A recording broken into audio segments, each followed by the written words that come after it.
Welcome to the College Football Survivor Show, where playoff survival is always on the line. Here are your co-hosts, Doug Lesmerises and Shehan Jeyarajah. And we're ready for this. Doug and Shehan, it's time to make picks on the playoff show about the playoff. It's the playoff, and we're picking the playoff. TCU, Michigan, Ohio State, Georgia. Shehan Jeyarajah and I will declare our official selections on this podcast, which is what we are here to do. But first, Shehan, this is just podcasting 101. You make predictions because then later you can do a show about what your predictions were. So before the season started, I think we did like spring football, maybe summer ones. But then as the season started, we said, here are the 4 teams we think are going to make the playoff. You got 2 right. I got 1 right. We both said Bama number 1. We both said Ohio State number 2. I had Clemson 3. You had Georgia 3. And we both had Utah 4. As we sit here now, how do you reflect on those selections? Do you think you did a pretty good job? Or where do you think oh, man, I wish, Mr. Texas, should you have seen TCU coming? No, I definitely should not have seen TCU coming. I don't think anybody saw TCU coming. I don't think Sonny Dykes saw TCU coming, to be frank. So you know what? Look, that's just one of those that you look back. It's like Cincinnati last year. You're just like, well, that's a thing that happened. Good for them. They 100% deserved it. But there's no reason anybody could have seen TCU making the college football playoff. If there was a single person, maybe even TCU fans, that picked TCU to go to the playoff, I want to meet you. I want to ask what was going through your head, because I'm friends with so many TCU fans, and not a single one of them would have potentially said that TCU could have made the college football playoff heading into the year. So that's a wash. Whatever. We'll live with it. I think the other part of this, so I have up actually our CBS predictions, and there are 7 of us who made picks heading into the year.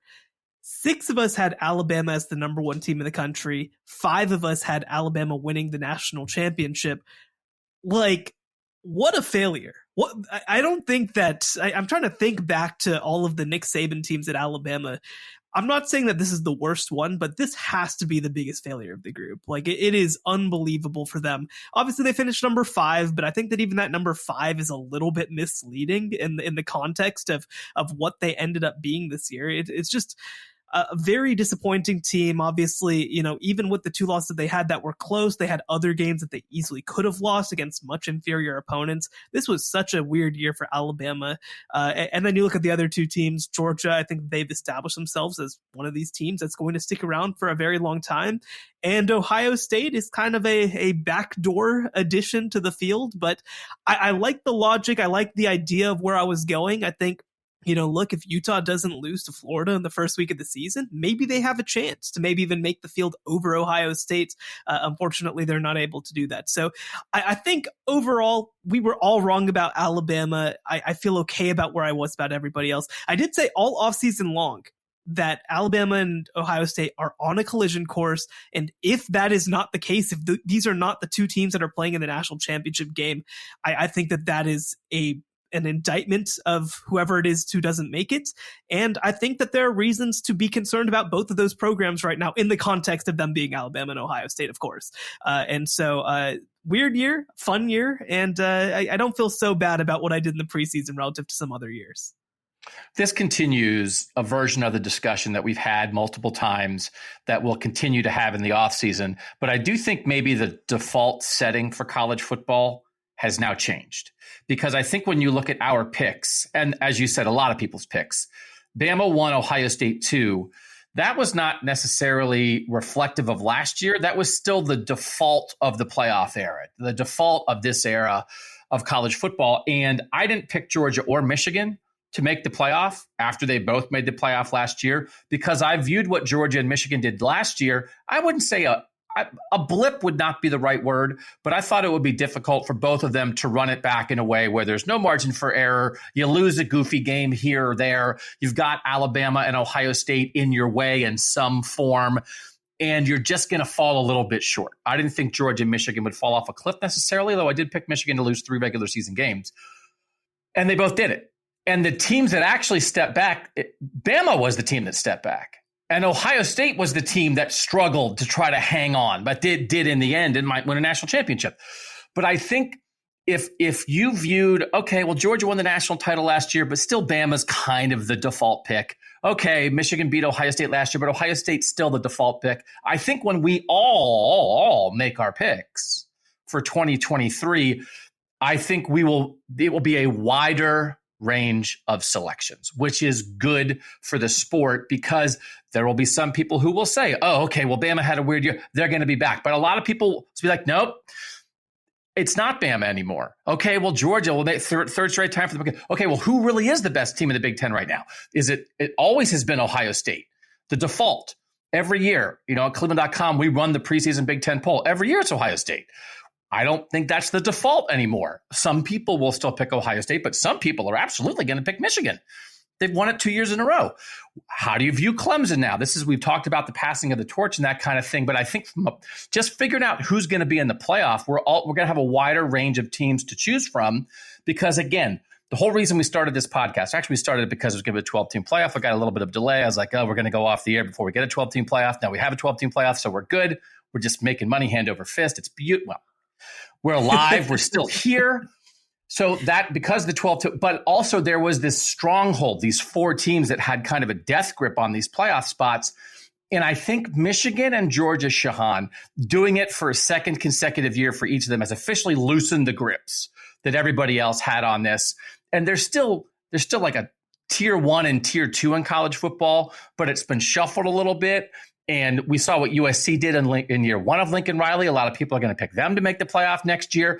It's just going to get more. The predictions are going to get more interesting and more wrong. And thinking about TCU, the one person I thought in all this was like, did that guy pick TCU? It was kind of a big thing in the preseason when Desmond Howard made his playoff picks because they were so unusual. And I was like, I think he picked TCU. No, he picked Baylor. He picked Baylor and Texas A&M, which is as close as you can get. He picked 2 Texas schools. Neither of them made it. A different Texas school made it. He also picked Baylor. He also picked, which I mentioned, he also picked Pitt, but he also picked Michigan. So in the end, he got as many teams in the playoff correct as I did. I got 1. He got 1. Congratulations to Desmond Howard. I don't know, Baylor. I don't know. I didn't pick anybody from Texas. So I was like, if he picked TC, like Sonny Dykes, I believe in Sonny Dykes. I truly mean it. I don't think that a single fan of TCU picked TCU to make the playoff in the preseason. I like it wasn't even like a possibility. The optimistic TCU fans were like, we're gonna go 8-4. It's gonna be a lot of fun, and we're gonna figure things out a little bit. And then they became the first team in the round robin era to finish the Big 12 season undefeated. It had never happened before. It's just crazy stuff. And look, I think that you're right. One thing, and we'll have a whole off season to talk a little bit more about this, but we've seen these recruiting Death Stars kind of come to the forefront, and that's Ohio State, Alabama, and Georgia. I really don't even think there's a fourth at this point. And they have accumulated talent through recruiting in a way that nobody else has been able to match. But one thing I'm very curious about is now we have the transfer portal, now we have NIL, and I think we're starting to see a loosening of that grip. Now, these 3 programs, I think, still have more talent than everybody else by a good margin, but I think you also see them have a little bit less consistency. You see some of their depth transferring. You see some of these guys, one thing that I've pointed to a lot is at Alabama, we don't see them have these elite defensive lines anymore because you have Georgia and also Texas A&M coming in and stealing some of these best defensive linemen who used to maybe go to Alabama. So there's a lot of factors, even though we still have this consolidation, that I think are loosening up college football a little bit.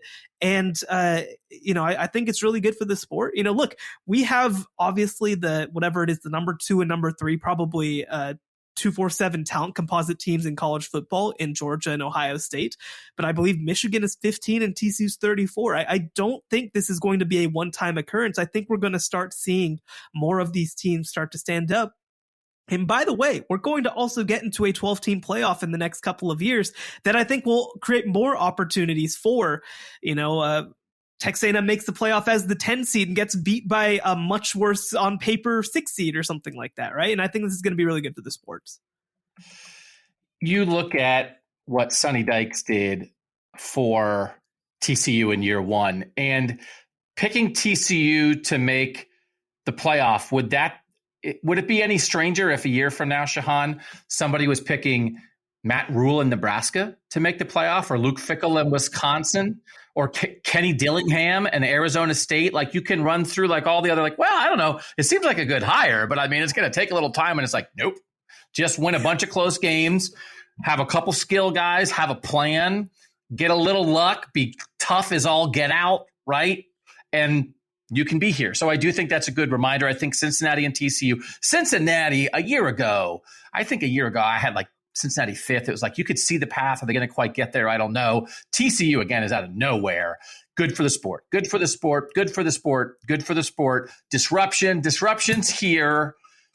Generally, that's good. I think a little structure to the disruption isn't terrible, but I think we're in a good spot. I think we're headed to a good spot, and everybody knows what this 12-team playoff would have been this year. So I think we're in a fun, exciting place. And if we're no longer in a world where everybody in the world picks Bama to win the national title, good. Let's have some variety to what we're doing here. Okay, enough stalling. When we come back, TCU versus Michigan, who we picking? Then after that, we'll do Ohio State, Georgia on the College Football Survivor Show.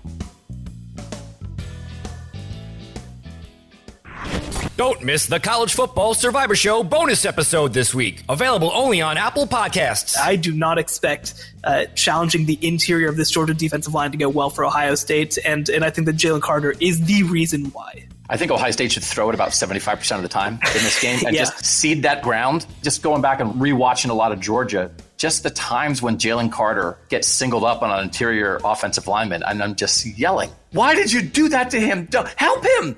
Help that man! And so I was asking a bunch of the Georgia defenders on Tuesday, just sort of superlatives about this defense. Who's the fastest guy? Who's the smartest guy? Who's the strongest guy? And I was like, the strongest guy. And everybody was like, do you know who we are? It's Jalen Carter. And I was like, I know, but no one cares what I think. I want you to say it. I asked Chris Smith, and he's like, it was like, he just blows. It's like, I know what he does, but I just need a quote. Can you just say a quote?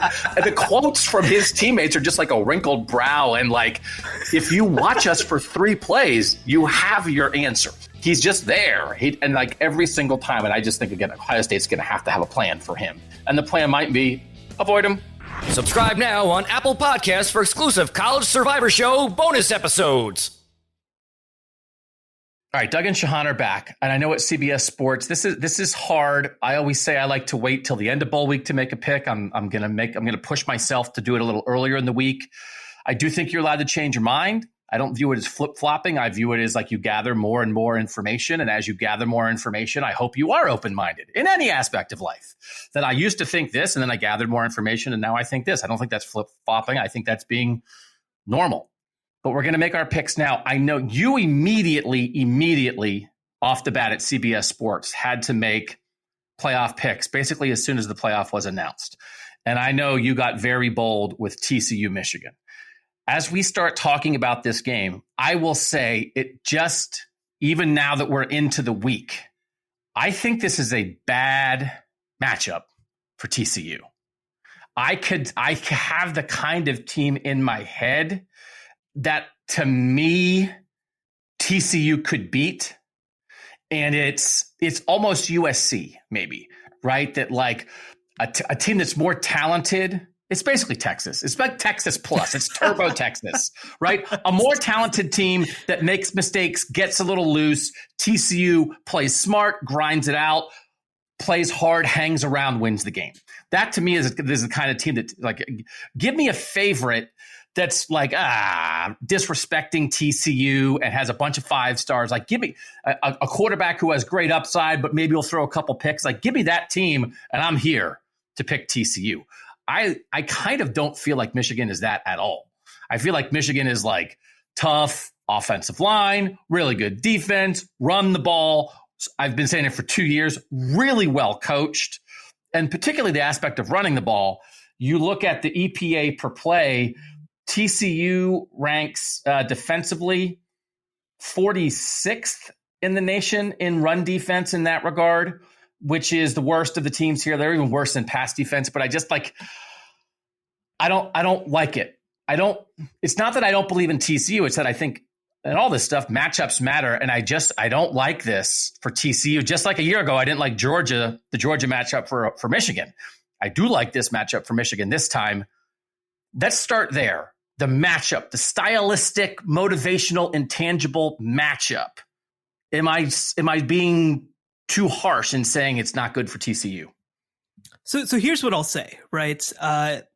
One of the things that stuck the most in my mind about this matchup was the Big Ten championship game.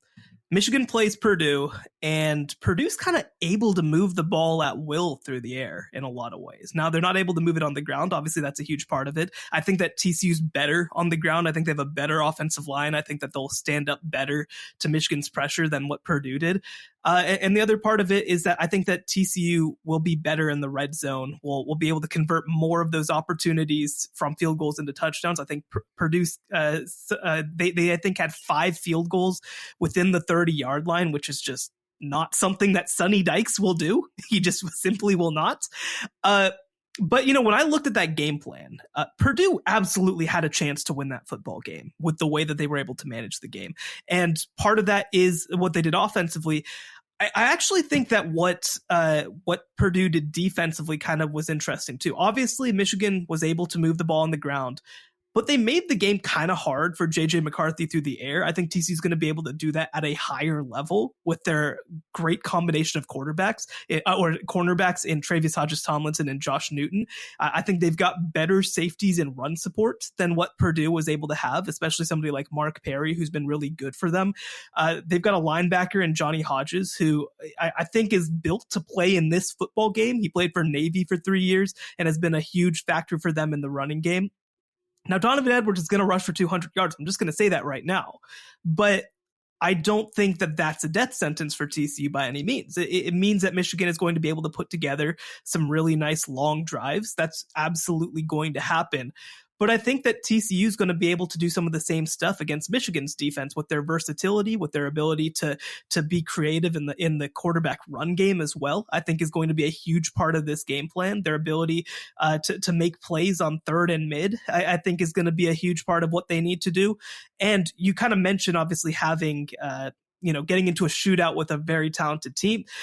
For me, I think that I like the idea better of TCU having mismatches, which I think that they do. I think Quentin Johnston is better than anybody Michigan will line up against him at cornerback. I think that Kendre Miller as an individual player is probably better than what Michigan's going to line up, in one-on-one situations. And I think that TCU has players who can win one-on-one matchups against Michigan. Now, Michigan's going to try to stay on schedule. They're going to try to make things difficult for TCU by getting after the passer, by making Max Duggan uncomfortable. They're extremely well coached, and that can't be taken away from them, and that's why they play so much as a unit.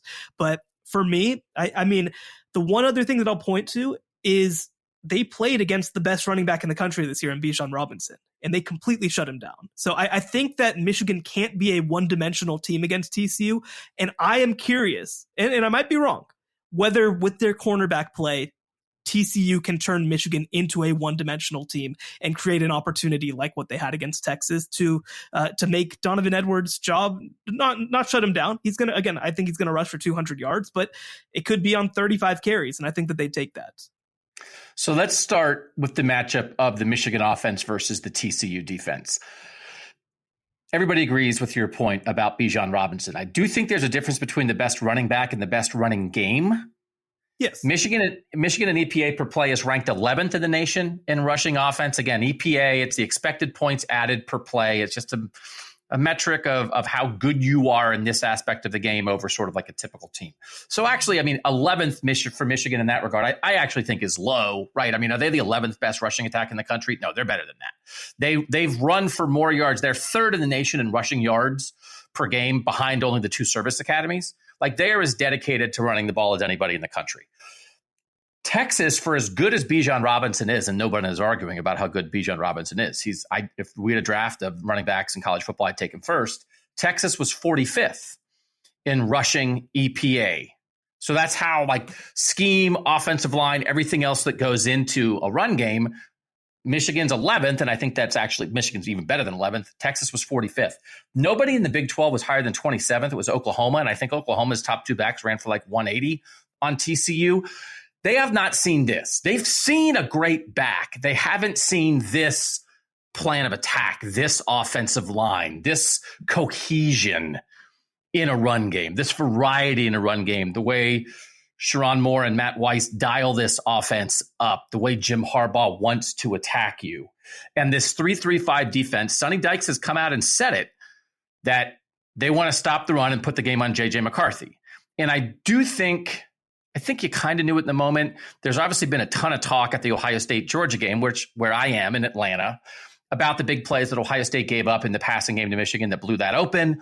Even the Georgia people talking about that are saying things like, well, that was a much closer game. It wasn't a blowout. It didn't get really out of hand until the two runs late by Michigan. And, Jim Knowles, the Ohio State defensive coordinator, it's like one of those things. If you took away your 5 worst plays, what do you think? Like that, they're not making excuses for it, but there were particular breakdowns. So to say, okay, well, TCU is going to say, we're going to try to stop the Michigan run game. And then, by the way, stopping the run, selling out to stop the run is what creates those breakdowns. You put guys on island. It's not a coincidence. It's like you sell out to stop something and you give up something else in return. I understand the philosophy there of TCU. Let's stop the run and put it on J.J. McCarthy. Can that work? Because A, to me, they haven't seen this when it comes to a run game. And then B, I do think the more, and this is your chance. Ooh, I'm teeing you up to talk about your guy. Okay, talk about JJ. The more we have seen from JJ McCarthy, this is his moment. Just like the Ohio State game was his moment. They keep him under wraps. We know he's got some skills. And now, boom. All right, Sonny Dykes. Like, I don't think Michigan's afraid of that. Because A, I don't think Michigan believes anyone can really stop their run game. And then B, if you want to sell out to do that, fine. We'll let JJ do his thing. Can they handle that? Can this 3-3-5 defense effectively shut down this run game, not just this running back? And then if they do wind up doing that to a degree where you put it on JJ McCarthy, does that mean TCU wins, or is there a chance that JJ McCarthy is like, okay, I got this? So, I mean, look, JJ McCarthy heading into the Ohio State game had 0 passes of more than 45 yards. Like those were breakdowns that nobody had broken down against JJ McCarthy that year, right? Like that is failures of Ohio State. And when you look at TCU's secondary, they are just a better group than what Ohio State is putting out there. Again, Travius Hodges-Tomlinson won the Thorpe Award. He was the best defensive back in America, according to some people. I mean, I mentioned it yesterday. Little surprised he won, but he is a very fundamentally sound cornerback who's going to be in the right spot. Josh Newton, same deal. I think that they're a tremendous combination. I think they will be able to take out Michigan's receivers to more of an extent than certainly Ohio State did. And so I do think that this is a more difficult job for JJ McCarthy than what he's faced this season because of what they have. And, when TCU has been able to bring their safeties down, which I expect them to do, they have been a good team. They've been really, really good in second halves. They've schemed up off of kind of those first half momentums in a big way. And that's a big part of why they've outscored basically everybody in the second half of football games. So I do think that they're going to be able to make JJ McCarthy's life difficult. Look, when you look at the per play, the success rate, all that sort of stuff with JJ McCarthy, he's extremely efficient. He's number 11 in offensive EPA per pass. He's top 15 in success rate per pass. But I don't think that actually does a good job of expressing volume. I do think that volume matters. And he's completed 12 passes per game over his last 5 games. He's completed 52% of his passes over the past 5 games. We remember those 3 touchdown passes against Ohio State and kind of say, okay, they're fixed. Their pass game is great. We should feel good about this. I'm just not there. I'm just not quite there. And I think that, look, TCU has not faced a running game quite like Michigan's. I mean, not even really all that close to what Michigan can do. But TCU has shut down much better passing offenses than what Michigan is putting out there with less help, So I think that it's going to be a good opportunity for them to kind of show some of that. I do expect that JJ McCarthy is going to have a really big breakaway touchdown pass. I think that's going to happen. I don't think that they're going to be able to fully shut him down, hold him to 150 yards or anything like that. But I don't think that JJ McCarthy play to play is going to be able to have the kind of success against TCU that he had against Ohio State, because I think that TCU is just much more mature in the secondary than what Ohio State was. The thing about JJ McCarthy, I don't know what matters with JJ McCarthy. That I think we only may have seen like 2 games of the real JJ McCarthy. He did throw for 300 yards against Indiana when they kind of needed him a little bit early on. The second to last game of the regular season, Blake Corum gets hurt. It kind of throws off everything Michigan's trying to do. Donovan Edwards is also out. They have no run game. They barely beat Illinois 19-17. That was weird. Ohio State, 12 of 24 for 263. Purdue indoors, 11 of 17 for 161.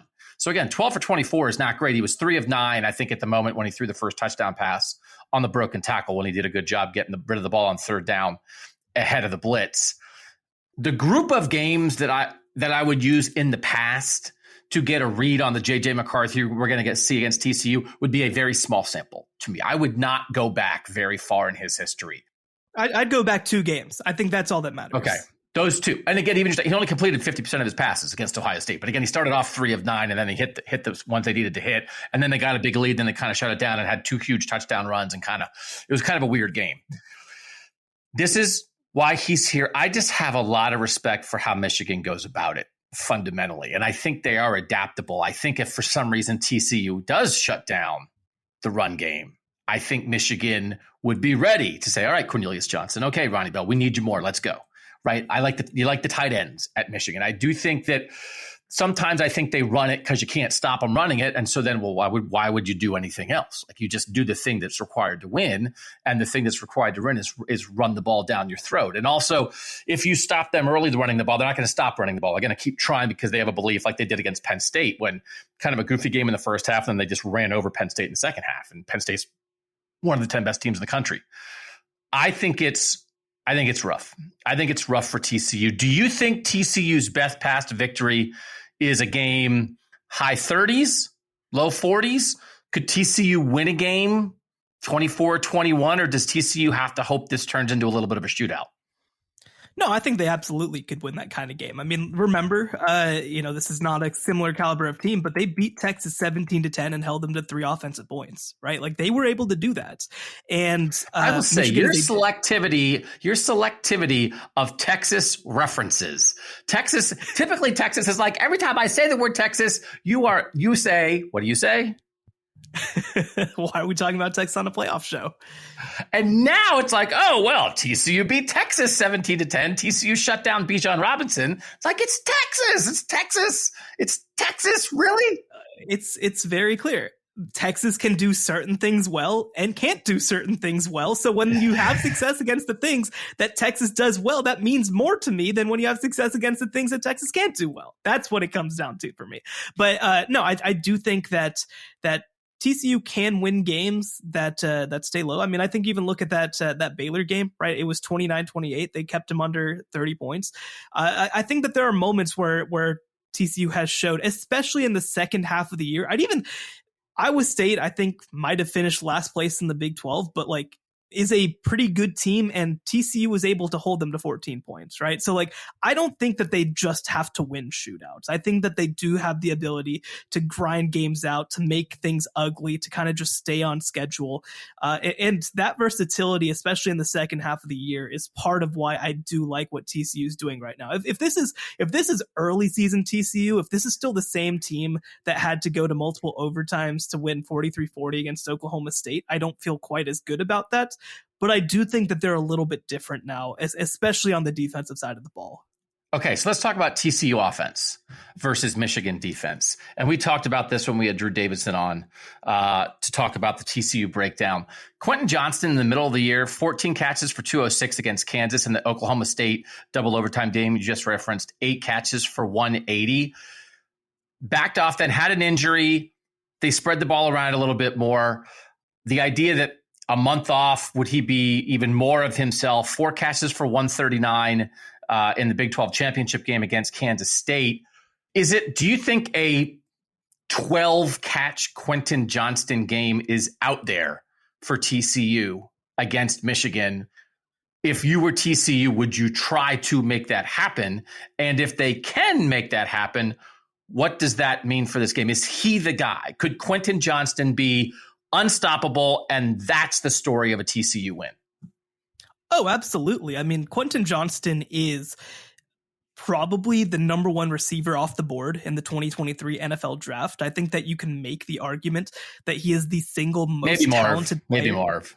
Marv's a sophomore. Yeah, Marv's a sophomore. Sorry. Yeah, and which I will mention, Marv did have a huge game against Michigan. He was not the reason that they lost. But I think that, so he could be the number one receiver off the board. He could be the number one most talented individual player in this game. I think that there's a very good argument for that. I don't think that Michigan has much of a matchup for him. They've got some great players. They scheme it up really well. Again, I think they're going to try to take him out of this game. But so I would personally say I don't expect it to be a 12 catch game necessarily for Quentin Johnston, but I expect it to be a 6 catch game with like a touchdown and a breakaway play. And like I think it's going to be more the moment than it is volume. But yeah, there's absolutely a pathway out there for Quentin Johnston to just dominate his matchup, for him to just consistently create separation, for him to consistently beat guys one-on-one. I mean, this is one of the most athletic players, one of the biggest players, one of the longest players in the country. And like you said, he has not been healthy for basically the entire season. I was talking to some TCU sources before the Big 12 championship game because Quentin Johnston did not play against Iowa State while kind of nursing that injury. And they said this is the healthiest that Quentin Johnston has been in 5 weeks. And he went out and, like you said, had 139 yards in the Big 12 championship game. Well, now he's going to be fully healthy. That is the expectation coming into this game. I absolutely think that there's a chance that he has a 150-yard, 200-yard type of game against Michigan. And more even than having the individual production himself, I could see him having the kind of game where Michigan just has to dedicate so much help to him that you start seeing other guys go off too, where you start seeing Tay Barber have a big game, where you have Darius Davis have a big play as well. Because I think that you really saw in the moments where Quentin Johnston wasn't healthy how much his absence impacted that TCU team. Well, even when he's not the guy catching the ball, I think he completely flips the field for TCU in the way that he's able to impact that offense. I did think the Michigan corners hung in decently well against Ohio State. DJ Turner and Will Johnson, even though Emeka Egbuka had 9 catches for 125 and Marvin Harrison Jr. had 7 catches for 120, I thought they did make some plays. I think Will Johnson especially has come on for Michigan. But Quentin Johnston, as you said, mock draft database, which just is what it is, NFL mock draft database. It pulls in every mock draft in the world, and just it doesn't mean it's right, but it's comprehensive. At the moment, Quentin Johnston, number 11 on the board for the 2023 NFL draft, number 1 receiver, as you said. So that is the type of talent that we are talking about here. I do think he is a prototypical number 1 receiver in basically every way. And it's a story that everybody talks about when you get to bowl season, everybody getting healthy. When you have your best player who was obviously limited during points of the season, you think, okay, well, this guy can get back to himself. That matters a lot. So it matters more for TCU probably than it does for Michigan from an injury standpoint. All right. Where do you think this game is? Before we give our scores, where are you in this game? What's like your game script? How do you think this game plays out before you give an actual score? So I think that for TCU to win this game, or to have a chance to win this game, I'm looking at a stat that my good friend Stats of War, Parker Fleming on Twitter, he created this stat called echo rate. And basically what it means is the most sustained drives. And Michigan ranks number 1 in echo rate, and TCU ranks number 12 nationally in echo rate. So these are 2 teams that like to stay on schedule and like to stay on script. So I think that it's going to come down to whether TCU can be a team that stays on script. I know Michigan will. That's not going to, I think, be in question. The question is whether TCU can stay on script, whether they can put together long drives. So for me, it does come down to what does TCU do on third down. I talked about it a little bit yesterday.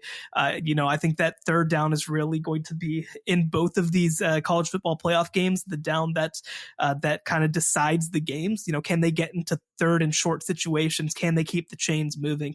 Because I know that TCU can be more explosive than Michigan can. That's not a question in my mind. I think that Kendre Miller can break off a touchdown. I think Quentin Johnston will have a breakaway play, but can they stay on schedule to create those opportunities and have them matter and limit to a certain extent Michigan's opportunities to stay on the field as well? So I do think that this is going to be a pretty back and forth game in terms of lengthy drive, back and forth. So that's what I'd say. I think that it's probably going to be a lower scoring game, relatively speaking, because of it, because I don't think there's going to be a lot of possessions because both of these teams are very comfortable holding on to the ball. And I think that again, it's going to come down in a large way to Max Duggan kind of being able to make some of these miraculous plays. Because look, TCU has spots where they can win one-on-one matchups. Obviously, Quentin Johnston, like you talked about, I think Kendre Miller can make plays in space as well. But some of it is just going to have to be gamesmanship too. It's going to have to be Max Duggan going out there and showing why he finished number 2 in the Heisman voting. So that's what I'd say. I think that it's going to probably time-wise be a pretty short game because both these teams, I think, are going to try to stay on the field and play high-efficiency football. But that's kind of where I see this thing going. This game is a 7.5 point line. Michigan favored. The over under is 58.5. I'm going to pick Michigan 34-21. I don't think it is a blowout from the jump, but I think Michigan is in control most of the game, maybe in a way that in the middle of the third quarter, TCU has a drive down 10 where they can cut it to one score, right? That not that it's boring, but also not that TCU is on the cusp of taking the lead at any point. Not that Michigan fans are getting super nervous about it, but it's still competitive.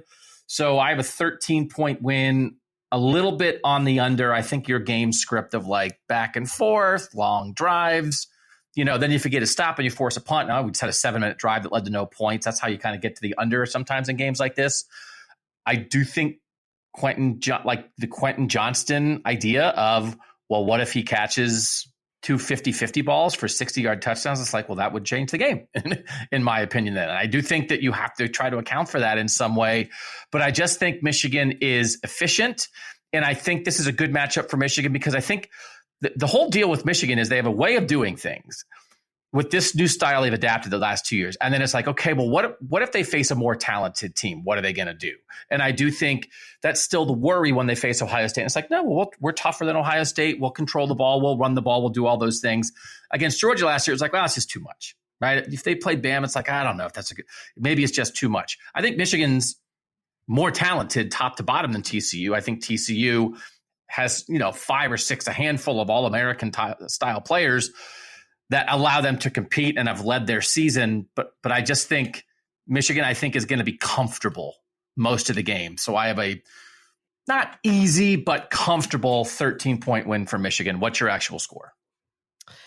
Yeah, I think that it's definitely going to be a game in the third quarter. It's definitely going to come down to one team or the other making a play. I just think that team is going to beat TCU. I think that whether it's a J.J. McCarthy interception because he gets a little too comfortable out there, whether it's a Quentin Johnston breakaway, whether it's a Kendre Miller breakaway, like the one that changed the game against Texas. I think TCU is the team that has made these plays all year. I think they've been just an elite team in the second half, which is something that Michigan hasn't necessarily had to do all year because of their kind of soft schedule. So I think that TCU... I feel like at this point I have to stick with it, right? I feel like I'm like the guy who's picking TCU to have a chance to win this football game. So I'm going to stick with them. I think it ends up being a 31-27 TCU victory.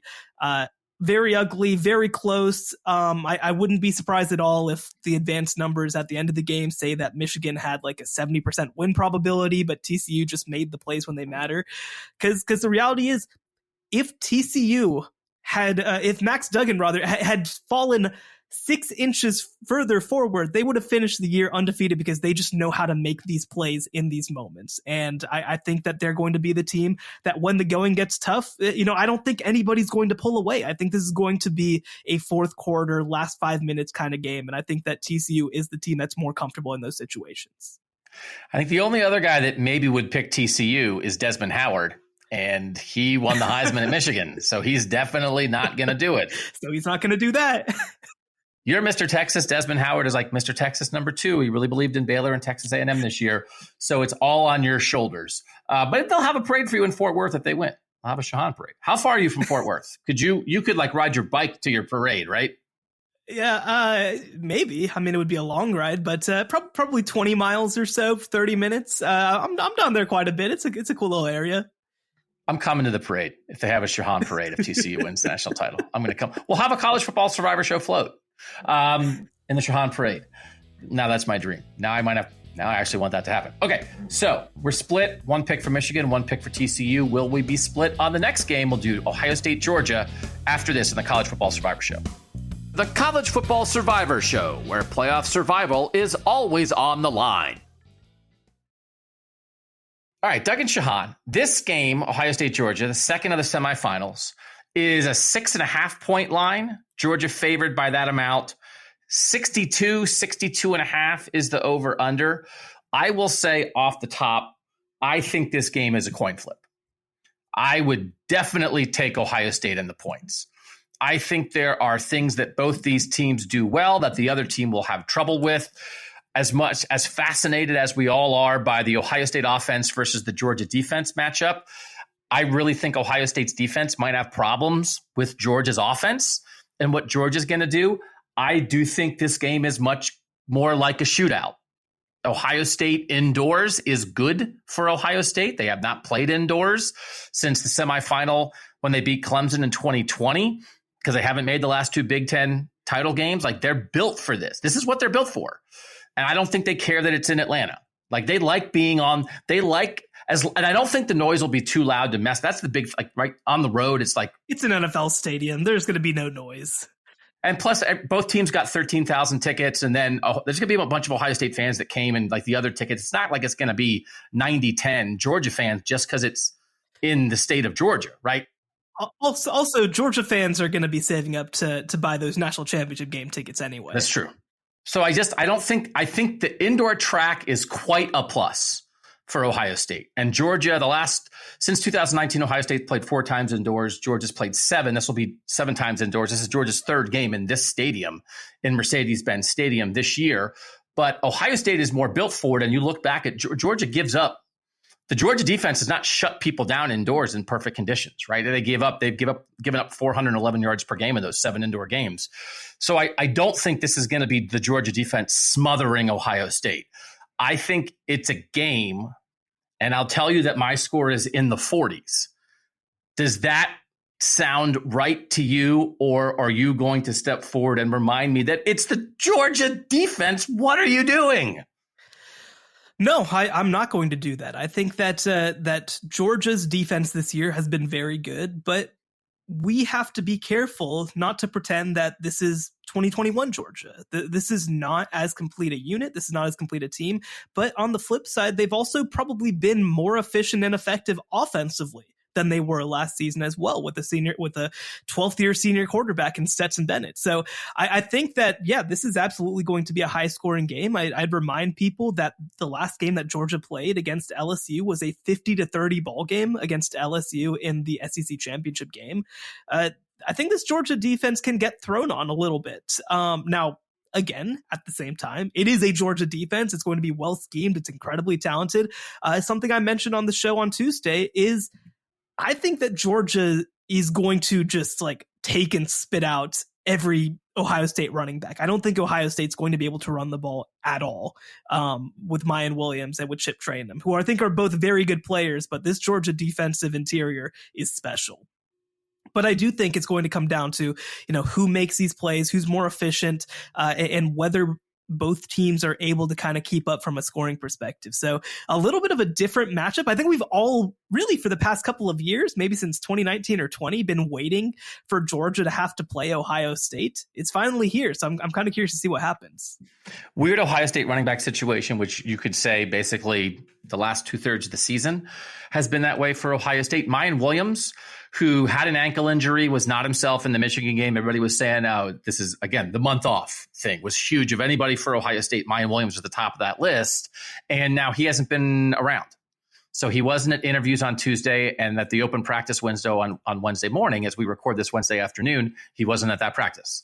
So they're saying he's under the weather. That might be right. But Dallin Hayden, the true freshman who had run Shehan Jeyarajah, also not available for interviews. It's that time of year, man. Season. It's that time of year. So Dallin Hayden, who had run for more than 100 yards in the Maryland game and then just was not really part of the game plan in the Michigan game, surprisingly, was first up in drills at running back. We don't know who's going to run the ball, which I think is good because I think they just don't. Georgia, EPA against the rush defensively, number 1 in the country. Against the pass, number 23.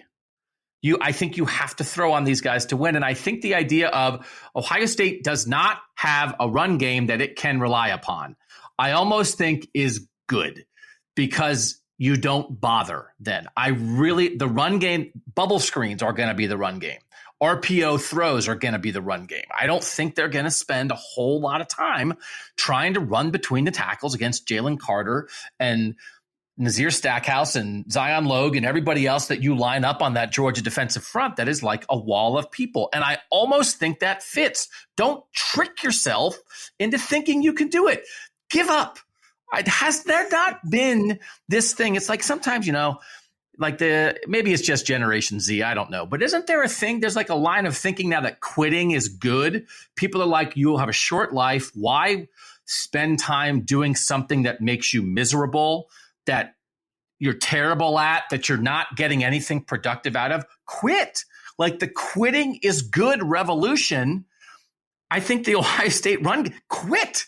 Don't even put a running back on the field. I don't know. I said put the fullback out there and just acknowledge that he's there to pass protect. I'm here. I am CJ Stroud's bodyguard because he is going to throw the ball 81 times today. We're not even trying. Our run game is flipping the ball on a bubble screen to Marvin Harrison Jr. and telling Cade Stover to block. That's our run game. Here's our run game. It's a little slant off an RPO. Why are we bothering with this?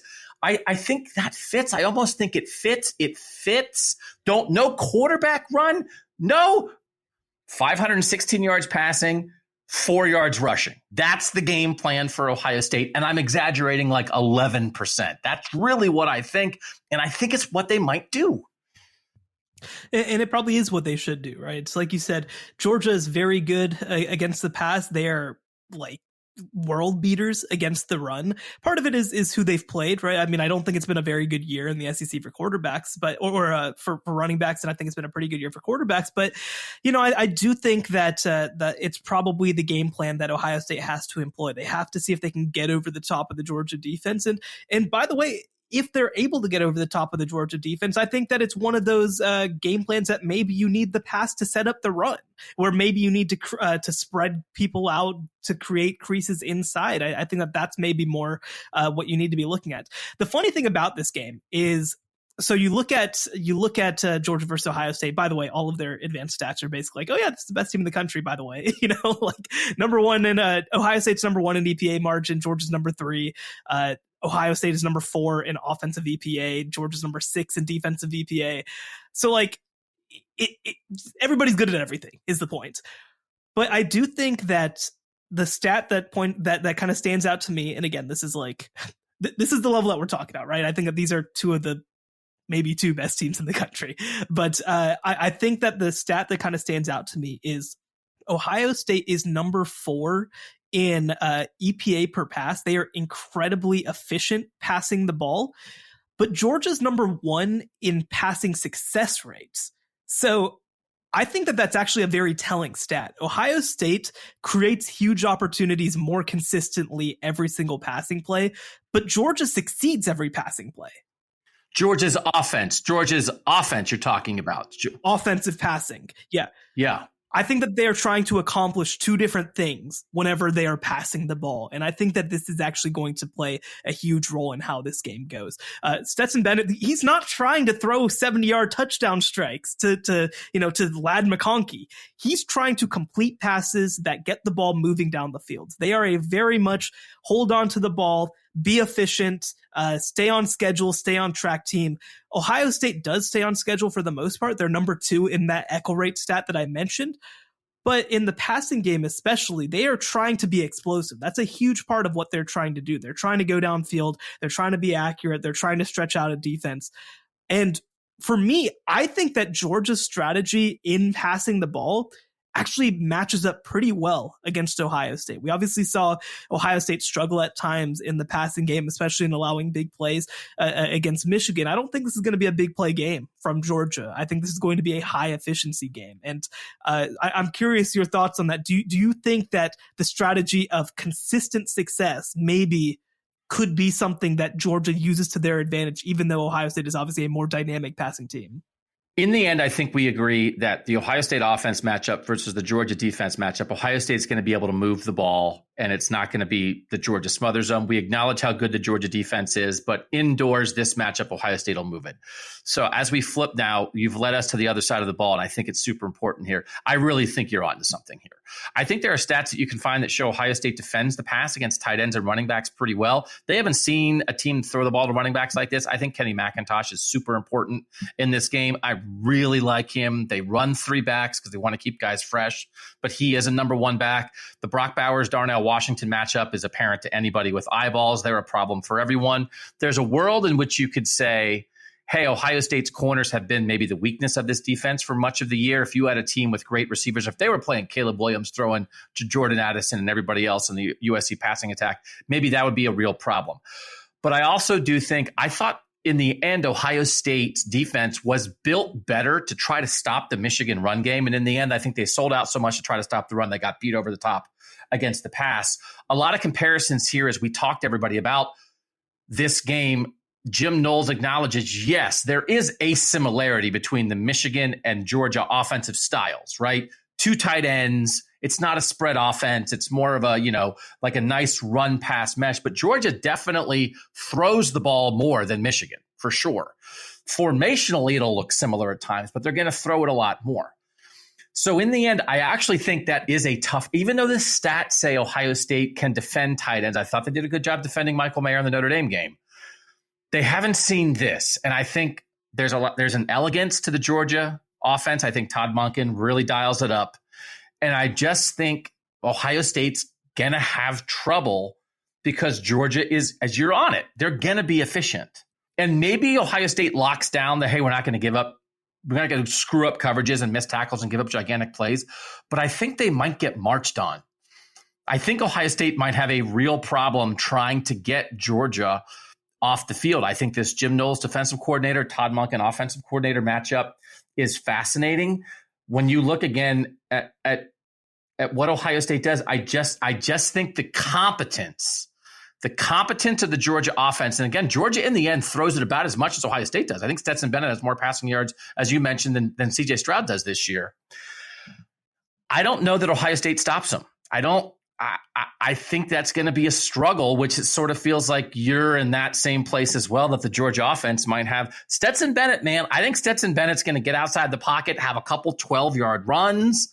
I think he's going to scramble around and make a couple big plays. I do think Todd Monken seemed to indicate that, the A.D. Mitchell, he's their best sort of downfield threat. They've been frustrated. He's been frustrated. A.D. Mitchell has been by his health issues all year. If they get him back in a more substantial way for this game, again, the month off, I think it's an uphill battle for Ohio State to try to handle this Georgia offense.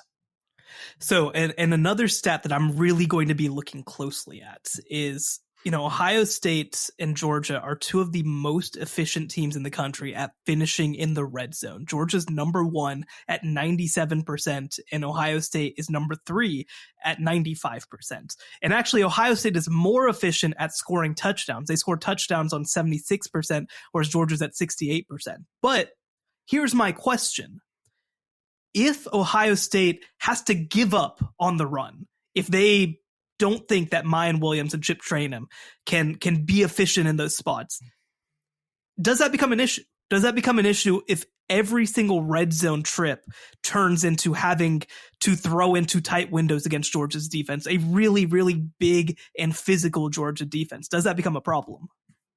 Kevin Wilson, the offensive coordinator for Ohio State, talks about that all the time. He says you put a picket fence at the goal line and line up 7 defensive players and like, all right, where are you going to throw it? And if you don't have a running game and if your quarterback's not going to be a run threat, how do you cash it in? And I think when you look back at the 2019 Ohio State Clemson semifinal, which I think is not a bad comparison for this game. That was a really good Clemson offense. That was a really good Clemson defense. Ohio State moved the ball early in that game, did not cash in the red zone, and then Clemson came back and won. There have been some slow starts in some of these games. I do think some of the best defenses Ohio State's played against Iowa, against Penn State, it took them a while, but they worked it out eventually, right? They worked it out later in the game. But that was the Iowa offense, which is awful. And the Penn State offense, which has some dudes, but is not as good, is not close to as good as this Georgia offense. I do think if it takes a little time, I think that could happen too. I think one scenario is Ohio State moves the ball from the jump, has some trouble cashing in, or it takes them a little time to work it out. You know, a couple empty drives early, but it comes around. But by the time it comes around, Stetson Bennett's been stacking up points, and now they're behind, and all of a sudden you're up against it a little bit. I think either of those is possible. I really do think Ohio State's going to move the ball. But yes, inside the 10 is where, hey, and I've been saying it all year, it's like, don't run it. And then people are like, shut your mouth, Doug. What are you talking about? And I do just think, like, from a realistic, I'm not saying if I was designing the ideal team, I'm saying this Ohio State team that doesn't have Ezekiel Elliott, that doesn't have J.K. Dobbins, that has this issue, that's what I'd do. In an ideal world, yeah, bang it to a guy 25 times a game. Perfect. They don't have that. That magnifies in the red zone. And it could really, Kevin Wilson even talked about it. They've stacked up points.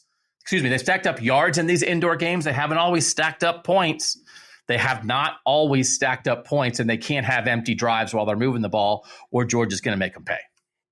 Yeah, I'm very concerned about that. Again, we're going to go ahead and not get into any CJ Stroud discussion, but like seriously, if he is somebody who could convert those 2-yard opportunities into rushing touchdowns, I think that changes this game quite a bit, right? If you just feel like he can get you to the first down marker, he can get you over the goal line. Like, I think that matters. And I think they have to ask him to do it at times, because I do think, like you said, they're going to be able to get 20-20, I think. And it's going to be, look, when we don't have a breakaway Marvin Harrison Jr. tiptoeing touchdown, can we make it happen? Because I don't think they're going to be able to make it happen with their running backs. I think they're going to have to get CJ Stroud out of the pocket in some of these red zone opportunities.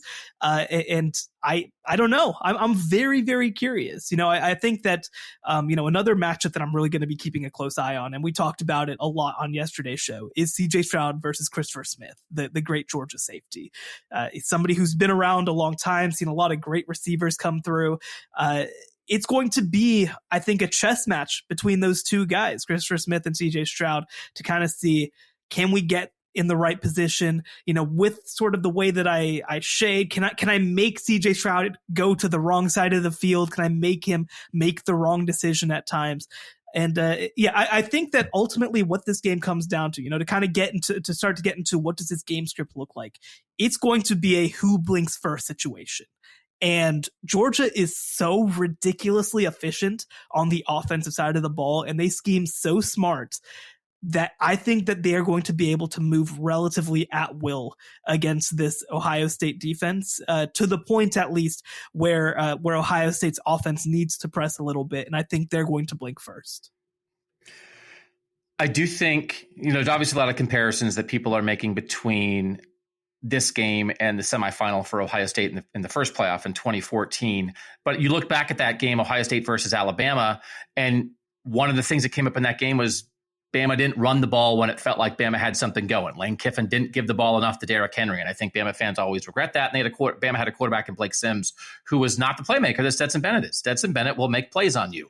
And I do think Todd Monken, if he finds something, he's going to go with what works, right? I think he's very artistic in his game plans. And so I do think that's going to be a problem for Ohio State. And this red zone stuff, it's just a reality. I haven't done it. Everyone talks about like red zone scoring. I always want to talk about like non-red zone scoring. Like, what's the reverse of that? Who scores the most from outside the red zone? Ohio State in 2015, when they were coming off the national championship in 2014 and they couldn't figure out the quarterback situation with Cardale Jones and JT Barrett. One of the things they did on the way to figuring that out was they made JT Barrett their red zone quarterback, because with all that talent in 2015, Michael Thomas and Ezekiel Elliott and Braxton Miller and all those guys, they couldn't score in the red zone, and it's because they didn't have a quarterback run threat. Cardale Jones could throw it through a wall, but they couldn't cash in. So they put JT Barrett in the red zone, and he started running the ball, and that's how they scored. Like, you wouldn't really do it, but there was a time, when Tate Martell was at Ohio State, and it was like, hey, like Dwayne Haskins and Tate Martell, they ran into that trouble a little bit. It's like, I don't know, when Ohio State's had a throwing quarterback who doesn't move a lot, and you're trying to even up the numbers in the red zone, everybody does it, right? You go to some version of a wildcat, whatever. I'd be fascinated. Chip Trainum is a guy who's been a linebacker. He's been a running back. What about a direct snap to Chip Trainum at the 8-yard line, right? Just like run wildcat. Let's even up the numbers that way. Put CJ Stroud out at receiver. There's got to be a high school quarterback. One of those receivers, one of those running backs has to have been a high school quarterback, right? But people do this all the time. This wouldn't be weird. It's like Ohio State hasn't done it, but people line up and direct snap to the running back at times. Like that. I wouldn't be afraid to do that kind of thing, because I do think they're going to have to cash this in. I do think it's a back and forth game. I think it's a game into the fourth quarter. I think it's a game that Ohio State is absolutely capable of winning. I honestly think if they played it 10 times, they'd each win 5. I expect to both play well. I will be surprised if Ohio State comes out and lays an egg. I will be really surprised. I just think motivationally, I think being inside, what they do best, I do think we will get. I will be very surprised. And listen, there's a lot of the Ohio State fan base that is still teetering a little bit, given Ohio State has admitted some struggles with the NIL recruiting world. They're coming off a loss to Michigan. This is a program in a very weird spot, considering it's one of the 4 teams in the playoff. The only way to fix it's winning, right? It's one of those things that's like, oh man, how do they fix NIL? It's like, well, you try to fix NIL in pursuit of a national championship. So if they just win the national championship, then we can worry about that later, right? Let's worry about what's happening on the field. Winning is what will solve everything for Ohio State right now. If they don't play well, it's going to be an odd offseason. If they lose to a very good Georgia team and they fight tooth and nail, it's still going to be an odd offseason for Ohio State if Ohio State doesn't win. If they end the season with a Michigan loss, kind of a little bit of a weird recruiting class, and then a loss to Georgia, it's going to be an interesting offseason. I think they compete. I have been working toward picking Ohio State since the playoff pairings were announced. And as we sit here on Wednesday, 3 days before the game, I am almost there, but I am not all the way there. So I have Georgia 42-41. And I have what is that? Is that Stetson Bennett leading a game-winning drive in the final 2 minutes? Is it CJ Stroud's 4th down pass to Marvin Harrison Jr. on 4th and 11 from the 38-yard line being knocked away by Keely Ringo, right? Whatever it is, some version of a tight game that is high scoring, that is take Ohio State with the points, that is take the over. But it's respect for a very well-coached, talented Georgia team that in the end, I think what gets Georgia over the top, Georgia's defense is not as good as last year's Georgia defense. But as you said early on, Georgia's offense is better. And that's what gets Georgia over the top, that Ohio State just can't ever get the stops against Stetson Bennett that they need to try to stretch a lead. And the result is these daggone defending national champs defend it to the bitter end and win by a point. How does Ohio State ever lose in recruiting? How does every pitch not end with, hey, do you want to talk to LeBron James? That would win me over every single time. How does that not happen every single time? Also, John Legend, big Ohio State fan. Yeah, I forgot he's from Ohio. That's crazy. You got John Legend and LeBron James, and you're losing recruiting battles to Tuscaloosa, Alabama? Bro, what is happening? I think it's, what's the thing? Money. I mean, listen, we're still debating on Twitter whether you'd rather have $100,000 or a dinner with Jay-Z. You can offer a dinner with LeBron James, and that's more than $100,000. Also, why is Ohio State getting beaten with money? They have more money than basically anybody, but that's a whole other conversation for another. The athletic department has money, yes, but the athletic department can't give the money to the players. So that's the welcome to the NIL world of Ohio State frustration at the moment. So a 1-point win for Georgia. And it's one of those things. I'm not going to claim victory either way. This is not about, I will not be surprised. The only thing that will surprise me is a Georgia blowout.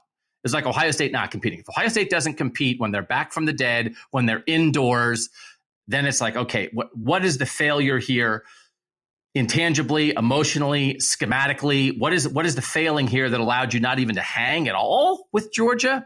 That would surprise me. Even the idea of like Ohio State just comes out and is like, this is what we've been waiting for, and they throw it all over the place and they win by 20. That would surprise me less. And this is not a shot at Georgia. That would surprise me less than like Georgia just smothering Ohio State. Because I think if Ohio State throws all over Georgia, I don't think that's a failing of Georgia. I just think that's a tough matchup. They play aggressive in the secondary. They get beat deep a couple times by first-round receivers, and what are you going to do? If Georgia smothers Ohio State, then I think there's some looking in the mirror, because like then, okay, this is the thing we thought we could do. We got a perfect situation, and we didn't compete. But in the end, I think it's back and forth. I think it's a coin flip, and I'd take Ohio State with the points, but I'll take Georgia to win. Where are you? Yeah, this is interesting. I feel like in any other year, I'd be waiting for, I don't exactly want to use this phrase, but kind of, I'd be waiting for Georgia to get exposed. I'd be waiting for the shoe to drop on Georgia, for this like facade to fall apart. But this is a weird year. There is not a 2020 Alabama. There is not, I don't even think a 2021 Georgia. There's not a 2019 LSU. It's a weird year. And I think that in that kind of year, the team that is able to do the right thing most consistently and make the fewest mistakes will be the team that comes away with these games. And I think that team in this game, by a pretty comfortable margin, is Georgia.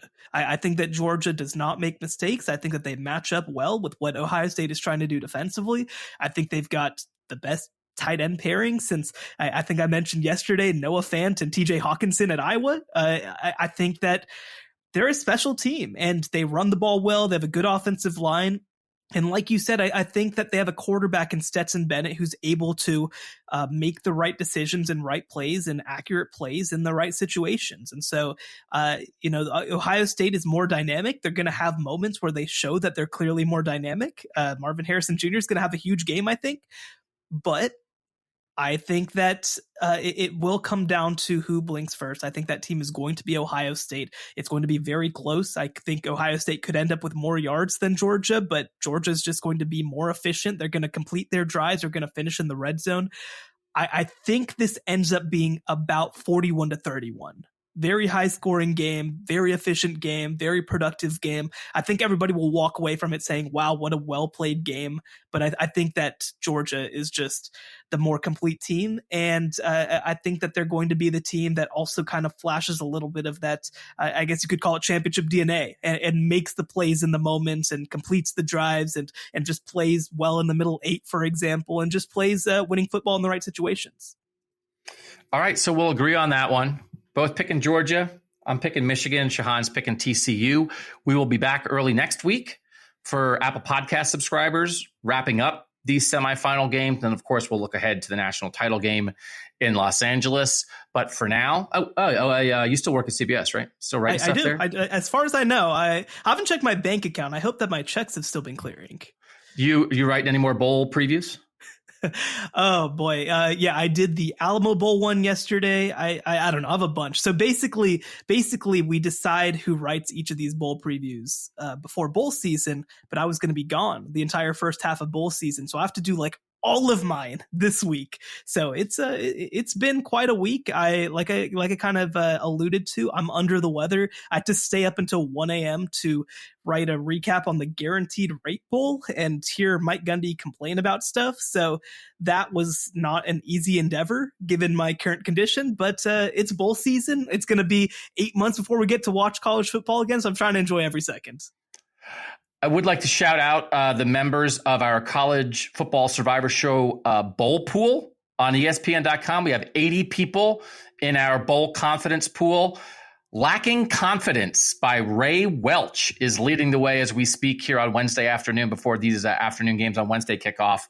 Tyler Shoemaker, who was on with me making bowl predictions, is second in that race right now. Tyler Shoemaker is really good at what he does. And the guy in third place, you might know, it's me.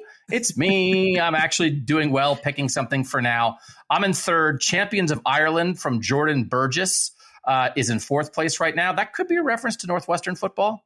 I'm thinking Champions of Ireland, right? I think that Northwestern 1-0 in Europe, 0-11 in America this year. And Samuel Eastwood is in fifth place. So thanks to everybody who joined our bowl pick'em there. We will, of course, have the winner. The winner gets to come on. Yeah, you didn't do it. Unfortunately, I was not able to do it, but that's probably for the best because if you're curious, I did check my situation because I have had to make picks over at CBS Sports. Some of them took place while I was in India and I made them in 3 seconds. So to be fair, didn't put the most thought. I believe I'm 4-7-1 right now on bowl picks. So like I would be not doing so hot, not doing all that hot. No, that's bad. That's pretty bad. Yeah. Okay. Yeah, but now I'm back. Now I'm putting thoughts. Now I'm thinking about my picks a little bit more than when I was in, Calcutta, India. And so hopefully that means that I know what I'm talking about. But yeah, look, if TCU wins, then like I'm going to like you said, I should get a parade or something because I just feel like I'm too deep in at this point. I have to pick them. He's standing up for all of Texas. He's Shehan Jeyarajah. You can read his bowl previews, read his coverage at cbssports.com. And thanks to you guys, as always, for joining us here. I'm Doug Lesmerises. He's Shehan Jeyarajah, and that was the College Football Survivor Show. The College Football Survivor Show, where playoff survival is always on the line.